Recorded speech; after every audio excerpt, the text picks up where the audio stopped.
Hello friends, നമ്മുടെ YouTube ചാനലിലേക്ക് എല്ലാ കൂട്ടുകാർക്കും സ്വാഗതം. നമ്മുടെ ചാനലിലേക്ക് ഇനി സബ്സ്ക്രൈബ് ചെയ്യാത്ത കൂട്ടുകാരൊക്കെ ഉണ്ടെങ്കിൽ ഒന്ന് സബ്സ്ക്രൈബ് ചെയ്ത് സപ്പോർട്ട് ചെയ്യണേ. അപ്പോൾ ഇത് അടിപൊളിയായിട്ടുള്ളൊരു കിടിലൻ മാങ്ങിഞ്ചി പുളിങ്കറിയാണ് കേട്ടോ. അടിപൊളി ടേസ്റ്റാണ്, നല്ല മണമാണ് കേട്ടോ. നമുക്ക് ചോറുണ്ണാൻ വേറെ ഒരു കറിയും ഇത്രയും ചൊടിയായിട്ട് ഒരു കറി ഉണ്ടാവില്ല കേട്ടോ, അത്രയും ടേസ്റ്റാണ്. അപ്പോൾ പുളിപ്പൊക്കെ ഇഷ്ടമുള്ള ആളുകൾക്ക് വളരെ ടേസ്റ്റി ആയിട്ട് നിറയെ ചോറിനാൻ പറ്റിയ ഒരു അടിപൊളി കറിയാണ് കേട്ടോ. കുട്ടികൾക്കൊക്കെ ആണെങ്കിലും നല്ല ചൊടിയാണ്, ഒന്ന് ഒഴിച്ച് കൊടുത്തു കഴിഞ്ഞാലുണ്ടല്ലോ ചോറുണ്ണ വഴി അറിയില്ല. അപ്പോൾ ഇതെല്ലാവരും ഒന്ന് ട്രൈ ചെയ്ത് നോക്കണം. അപ്പോൾ ഇതെങ്ങനെയാണ് ഉണ്ടാക്കണമെന്നുള്ളതിൻ്റെ ഡീറ്റെയിൽഡ് വീഡിയോയിലോട്ട് നമുക്ക് പോയാലോ. അപ്പോൾ ഫ്രണ്ട്സ്, നമ്മൾ അതിനായിട്ട് നമ്മുടെ മാങ്ങിഞ്ചി പുളിങ്കറി വെക്കണമല്ലോ. അപ്പോൾ അതിന് മെയിനായിട്ടുള്ള ഇൻഗ്രീഡിയൻ്റ് എന്ന് പറയുന്നത് മാങ്ങിഞ്ചിയാണ്, നമുക്ക് എല്ലാവർക്കും അറിയാം. അപ്പോൾ അത് നമുക്കൊന്ന് പറിച്ചിട്ട് വരാം. ഞാൻ നമ്മുടെ മാങ്ങിഞ്ചി നിൽക്കുന്ന സ്ഥലം ഗ്രോ ബാഗിലാണ് വെച്ചത്. ഗ്രോ ബാഗ് ലാസ്റ്റ് മാറ്റിയപ്പോൾ ഈ ഒരു ലെവലിൽ നിൽക്കുന്നുണ്ട്. നമ്മുടെ മാവിൻ്റെ താഴെ തന്നെയാണ് ഈ മാങ്ങിഞ്ചി ഉള്ളത് കേട്ടോ. കണ്ടില്ലേ, മണ്ണിൽ അങ്ങനെ കറക്റ്റ് നിൽക്കുന്നുണ്ട് ഫുള്ള്. അപ്പോൾ നമുക്ക് വേണ്ടത് ഇവിടെ നിന്ന് നമ്മൾ പറിച്ചെടുക്കുകയാണ് ചെയ്യുക. എല്ലാ കറികളിലും മാക്സിമം യൂസ് ചെയ്യാറുണ്ട്. നല്ല വൈറ്റമിനും കാര്യങ്ങളും ഒക്കെ ഉള്ളതാണ് ഈ മാങ്ങിഞ്ചി. നമുക്ക് ശരീരത്തിനാണെങ്കിലും ദോഷമൊന്നും ഇല്ലാത്തതാണ്. അപ്പോൾ ഇത് പറിച്ചെടുത്തിട്ടുണ്ട്. കണ്ടില്ലേ, നമുക്ക് എത്ര അളവിന് വേണോ അത്ര അളവിന് നമുക്ക് പറിച്ചെടുക്കാം. അപ്പോൾ നമ്മൾ മാങ്ങിഞ്ചി പുളിങ്കറിയൊക്കെ വെക്കാനായിട്ട് നമുക്ക് വീട്ടിൽ എത്ര പേരുണ്ടോ അതിനനുസരിച്ച് നമുക്ക് എടുക്കാം കേട്ടോ. ഇത് പിന്നെ നമ്മൾ കൂടിയാലും പ്രശ്നമൊന്നുമില്ല. പക്ഷെ ഞാൻ ഒരു മീഡിയം അളവിനാണ് ഇത് എടുത്തിരിക്കുന്നത് കേട്ടോ. അപ്പോൾ ഈ ഒരു അളവിന് എടുത്തിട്ടുണ്ട്. ഇനി നമുക്ക് ഇതിനെ ഒന്ന് നന്നായിട്ട് വൃത്തിയായിട്ട് തോല് കളഞ്ഞെടുക്കാം. അപ്പോൾ അതവിടെ തോല് നന്നായി ഒന്ന് കളഞ്ഞെടുത്തിട്ടുണ്ട്. വെള്ളത്തിലിട്ട് നന്നായിട്ട് ആദ്യം വാഷ് ചെയ്യണം. അപ്പോൾ ആ മണ്ണും പൊടിയും ഉണ്ടെങ്കിൽ അതെല്ലാം ഒന്ന് പോയി കിട്ടും, അല്ലെങ്കിൽ അത് കല്ല് കടിക്കാനുള്ള സാധ്യതയുണ്ട്. അപ്പോൾ നന്നായിട്ടൊന്ന് ആദ്യം വെള്ളത്തിലിട്ട് നന്നായി കഴുകിയതിന് ശേഷം തോല് കളയുക. തോല് കളഞ്ഞതിന് ശേഷം വീണ്ടും ഒന്ന് നന്നായിട്ട് കഴുകിയെടുക്കാൻ മറക്കരുത് കേട്ടോ. അപ്പോൾ ഇങ്ങനെ നന്നായി കഴുകിയെടുത്തതിന് ശേഷം നമുക്കിതിനെ ചെറുതാക്കിയിട്ട് കട്ട് ചെയ്തെടുക്കാം. അത്ര ഒരുപാട് ചെറുതാക്കണമെന്നില്ല. നമ്മൾ മാങ്ങ മുളക് തിരുമ്പാനൊക്കെ ആ ഒരു വലിപ്പമില്ലേ, ആ ഒരു വലിപ്പത്തിൽ നമ്മൾ എടുത്താൽ മതിയാവും. അപ്പോൾ ഈ ഒരു മാങ്ങിഞ്ചി പുളിങ്കറി ഭയങ്കര ടേസ്റ്റിയാണ് കേട്ടോ. ഈ ഒരു കറി മാങ്ങിഞ്ചിൻ്റെ ആ ഒരു ടേസ്റ്റും മണമൊക്കെ വരുമ്പോണ്ടല്ലോ കിടു ടേസ്റ്റാണ്. അപ്പോൾ എല്ലാവരും ഒന്ന് ട്രൈ ചെയ്ത് നോക്കൂട്ടോ. അതൊക്കെ നമുക്ക് വളരെ സിമ്പിളായിട്ട് ഉണ്ടാക്കാൻ പറ്റിയൊരു ഐറ്റമാണ്. പക്ഷെ എന്താണെന്ന് വെച്ചാൽ നമുക്ക് മാങ്ങിഞ്ചി വീട്ടിൽ ഉണ്ടാവണം, അത്രയേ ഉള്ളൂ. ഇതൊന്ന് വെച്ച് കഴിഞ്ഞാലുണ്ടല്ലോ നന്നായിട്ട് വരും. അപ്പോൾ ഇനി നമുക്കിതിന് വേണ്ട ഐറ്റംസ് എന്ന് പറയുന്നത് സബോള വേണം, അതുപോലെ തന്നെ വെളുത്തുള്ളി വേണം, പിന്നെ നമുക്ക് പുളി വേണം, പിന്നെ നമുക്ക് വേണ്ടത് പച്ചമുളക് ഉണ്ടെങ്കിൽ പച്ചമുളകും വേണം. നമുക്കിതിപ്പോൾ സബോള നമ്മൾ ചെറുതാക്കി ഒന്ന് കട്ട് ചെയ്തെടുക്കണം. ഒരു സബോളയെ ഞാനിവിടെ എടുത്തിട്ടുള്ളൂ കേട്ടോ.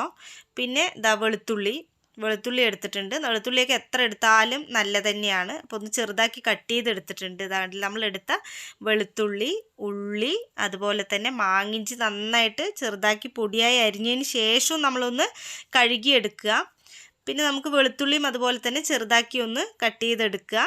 പിന്നെ നമ്മുടെ പച്ചമുളകാണ്, അപ്പോൾ നമ്മുടെ വീട്ടിലുണ്ടായ പച്ചമുളകാണ് കേട്ടോ. അത് നന്നായി കഴുകിയതിന് ശേഷം അതും ഒന്ന് നീളത്തിൽ കട്ട് ചെയ്തെടുത്തിട്ടുണ്ട്. അതുപോലെ തന്നെ വലിയ ഉള്ളി സബോളയാണ് എടുത്തിരിക്കുന്നത്, അതും ചെറുതാക്കി ഒന്ന് കട്ട് ചെയ്തെടുത്തിട്ടുണ്ട്. ഇനി നമുക്ക് ഒരു പാൻ അടുപ്പത്ത് വയ്ക്കുക. അതിലോട്ട് ഞാൻ കുറച്ച് കണ്ടില്ലേ, നമ്മൾ കുറച്ച് ഉലുവ ഇട്ട് കൊടുത്തിട്ടുണ്ട്. കടുകൊന്നും ഞാൻ യൂസ് ചെയ്തിട്ടില്ല കേട്ടോ. കടുക് യൂസ് ചെയ്യുന്നതുകൊണ്ട് പ്രശ്നമൊന്നുമില്ല. പിന്നെ നമ്മൾ ചെറുതാക്കി കട്ട് ചെയ്ത് വെച്ച് എല്ലാ ഐറ്റംസും ഇതിലിട്ട് കൊടുത്തു.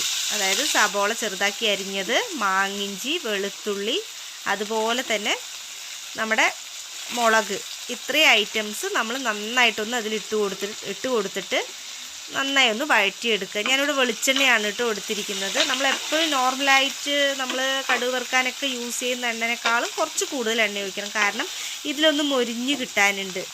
നമുക്ക് ഈ ഒരു ഉള്ളിയാണെങ്കിലും അതുപോലെ തന്നെ വെളുത്തുള്ളി ആണെങ്കിലും ഒന്ന് നന്നായി മൊരിഞ്ഞ് കിട്ടണം. ഇഞ്ചി നന്നായി മൊരിഞ്ഞാലാണ് ആ ഒരു പച്ച മണമൊക്കെ പോയിട്ട് നല്ലൊരു ടേസ്റ്റ് ഉണ്ടാവുള്ളൂ. അപ്പോൾ ഇതൊന്ന് നന്നായിട്ട് ഫ്രൈ ആയിട്ട് വരട്ടെ.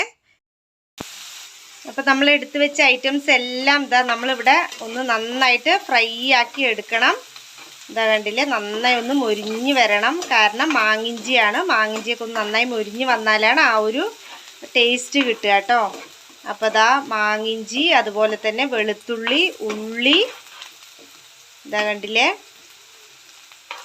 എല്ലാം ഒന്ന് നന്നായി ആയിട്ടുണ്ട്. പിന്നെ പച്ചമുളകാണ് ഇട്ടിരിക്കുന്നത്. അപ്പോൾ ഈ ഒരു പച്ചമുളക് മാത്രം പോരാ, നമുക്ക് മുളക് പൊടിയൊക്കെ ഇടണം കേട്ടോ. അപ്പോൾ ഇതൊന്ന് നന്നായിട്ട് ഫ്രൈ ആവട്ടെ. ഇതിന് മുൻപ് തന്നെ നമ്മൾ മസാലകൾ ഇപ്പം തന്നെ ഇട്ട് കഴിഞ്ഞാൽ മസാല ഒരു കരിഞ്ഞ മണം വരാനുള്ള സാധ്യതയുണ്ട് കേട്ടോ. അതുകൊണ്ടാണ് നമ്മൾ ഈ ഇഞ്ചിയും വെളുത്തുള്ളിയും ഉള്ളിയൊക്കെ ഒന്ന് നന്നായി മുരിഞ്ഞതിന് ശേഷം മസാലകൾ ഇടുന്നത്. അതുകൊണ്ടാണ്. അപ്പോൾ ആ ഒരു പച്ചമണം പോവുകയും ചെയ്യും, ആ ഒരു കരിഞ്ഞ മണവും ഉണ്ടാവില്ല. അപ്പോൾ ഇതൊന്ന് നന്നായി ഫ്രൈ ആവട്ടെ. അപ്പോൾ നമ്മൾ എടുത്തു വെച്ച ഐറ്റംസൊക്കെ ഒരു വിധം മൊരിഞ്ഞ് കിട്ടിയിട്ടുണ്ട്.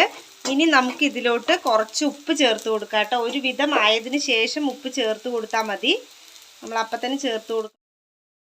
അപ്പോൾ ഫ്രണ്ട്സ്, നമ്മൾ എടുത്തു വെച്ച ഐറ്റംസൊക്കെ ഇതാ അവിടെ ഒന്ന് ഒരു വിധത്തിൽ ഫ്രൈ ആയിട്ടുണ്ട്, ഒരു ഹാഫ് ഫ്രൈ ആയിട്ടുള്ളൂ. അപ്പോൾ ഇനി ഇതിലോട്ട് നമുക്ക് കുറച്ച് ഉപ്പ് ചേർത്ത് കൊടുക്കാം കേട്ടോ. അപ്പോൾ പെട്ടെന്നൊന്ന് ഫ്രൈ ആവാൻ ഹെൽപ്പാവും. ഇതാ കണ്ടില്ലേ, ആ ഒരു ഇഞ്ചിയും വെളുത്തുള്ളിയും ഒക്കെ നമുക്ക് കാണുമ്പോൾ തന്നെ അറിയാൻ പറ്റും. എല്ലാം ഒരു കളർ ചേഞ്ച് ആയിട്ടുണ്ട്. ഒന്നുകൂടി ആവാനുണ്ട് കേട്ടോ. നമുക്കിതിനെ ഒരു 2-3 മിനിറ്റ്സ് കൂടെ ഒന്ന് ഫ്രൈ ആക്കി എടുക്കാം. ഇത് ഹൈ ഫ്ലെയിമിൽ വെക്കാം കേട്ടോ. ലോ ഫ്ലെയിമിലൊന്നും വെച്ച് ഫ്രൈ ചെയ്യണമെന്നില്ല. പെട്ടെന്ന് ആവാൻ വേണ്ടിയിട്ട് നമുക്ക് ഹൈ ഫ്ലെയിമിൽ വെക്കാം, കുഴപ്പമൊന്നുമില്ല. പക്ഷെ നമ്മളൊന്ന് ഇളക്കി കൊടുക്കണമെന്നേ ഉള്ളൂ. ഇതൊന്ന് ഫ്രൈ ആയതിന് ശേഷം ഉപ്പ്, മുളക് പൊടി, മഞ്ഞൾപ്പൊടി, മല്ലിപ്പൊടി, ഇത് 4 നമുക്ക് ചേർത്ത് കൊടുക്കാം. അപ്പോൾ ഒന്ന് ഫ്രൈ ആയപ്പോൾ നമ്മൾ മുളക് പൊടി, മഞ്ഞൾപ്പൊടി, അതുപോലെ തന്നെ മല്ലിപ്പൊടി ഇത് അതിൽ ചേർത്ത് കൊടുത്തിട്ടുണ്ട്. അപ്പോൾ ഒന്ന് മിക്സ് ചെയ്ത് കൊടുക്കാം. അപ്പോൾ ഒരു പച്ചമണം പോകുന്ന വരയ്ക്കും ഒന്ന് ഫ്രൈ ആക്കി എടുക്കുക. ഉപ്പ് നോക്കിയിട്ട് ചേർത്താൽ മതി, കാരണം നമ്മൾ ഉപ്പ് ഓൾറെഡി ചേർത്തിട്ടുണ്ട്. അപ്പോൾ നോക്കിയിട്ട് ലാസ്റ്റ് നമുക്ക് ഉപ്പ് കുറച്ചുകൂടെ ചേർത്ത് കൊടുക്കേണ്ടി വരും. ഇതാ കണ്ടില്ലേ, ഈ ഒരു ലെവലായിട്ടുണ്ട്. ഇനി നമുക്ക് ഇതിലോട്ട് നമ്മൾ എടുത്തു വെച്ച പുളി വെള്ളത്തിലിട്ട് വെച്ചിട്ടുണ്ടല്ലോ, ആ ഒരു പുളി നന്നായിട്ടൊന്ന് പിഴിഞ്ഞിട്ട് ആ വെള്ളം ഇതിലോട്ട് ഒഴിച്ചു കൊടുക്കാം.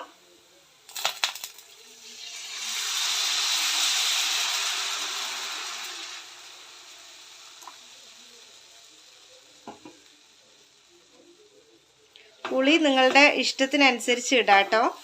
കാരണം ഓരോരുത്തർക്കും പുളിപ്പ് നല്ല ഇഷ്ടമുള്ളവരുണ്ടാവും, അതുപോലെ തന്നെ കുറവ് പുളിപ്പ് മതി എന്നുള്ളവരും ഉണ്ടാവും. അപ്പോൾ നിങ്ങൾക്ക് എങ്ങനെയാണോ പുളിപ്പ് വേണ്ടത് അതിനനുസരിച്ച് നിങ്ങൾക്ക് പുളി എടുക്കാം, ഒഴിച്ചു കൊടുക്കാം കേട്ടോ. അപ്പോൾ അതാ ഇങ്ങനെയാണ് ആയിട്ടുള്ളത് ഇപ്പോൾ. ഇനി ഇതൊന്ന് നന്നായിട്ട് ബോയിലാവട്ടെ. അപ്പോൾ ഫ്ലെയിമൊക്കെ ഒന്ന് കുറച്ച് വെച്ചിട്ടുണ്ടെങ്കിൽ ഫ്ലെയിമൊക്കെ ഒന്ന് കൂട്ടി വെക്കുക.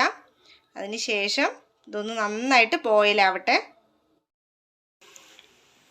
അപ്പോൾ ഇതാ നമ്മുടെ പുളി നന്നായിട്ട് തിളച്ചിട്ടുണ്ട്.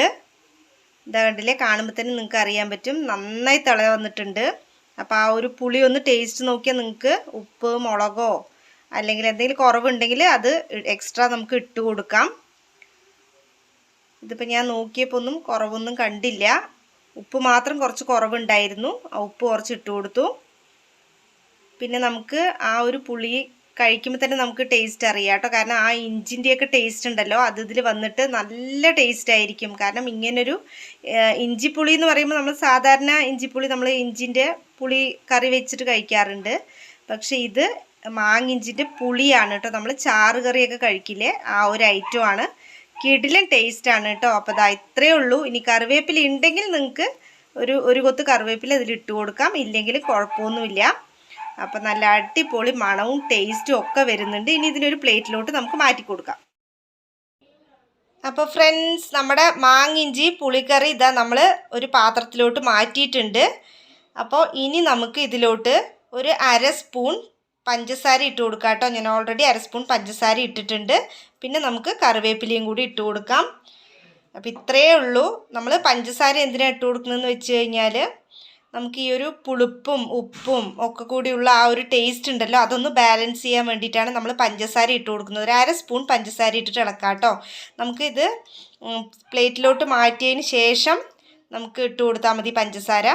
പിന്നെ ഇതാ കണ്ടില്ലേ, നമുക്ക് എല്ലാവർക്കും അറിയാം കൊളസ്ട്രോളൊക്കെ നന്നായിട്ട് കുറയാനായിട്ടാണ് നമ്മൾ ഈ കറിവേപ്പില ഇട്ട് കൊടുക്കുന്നത്. അപ്പോൾ ഇത്രയേ ഉള്ളൂ നമ്മുടെ മാങ്ങിഞ്ചി പുളിങ്കറി. എല്ലാവരും ഒന്ന് ട്രൈ ചെയ്ത് നോക്കൂ കേട്ടോ. നല്ല ടേസ്റ്റിയാണ്, അടിപൊളിയാണ്. നമ്മൾ ഏത് ഡിഷും നമ്മളൊന്ന് ട്രൈ ചെയ്ത് നോക്കിയാൽ മാത്രമേ നമുക്ക് അതിൻ്റെ ടേസ്റ്റ് എന്താണെന്നുള്ളത് അറിയുള്ളൂ.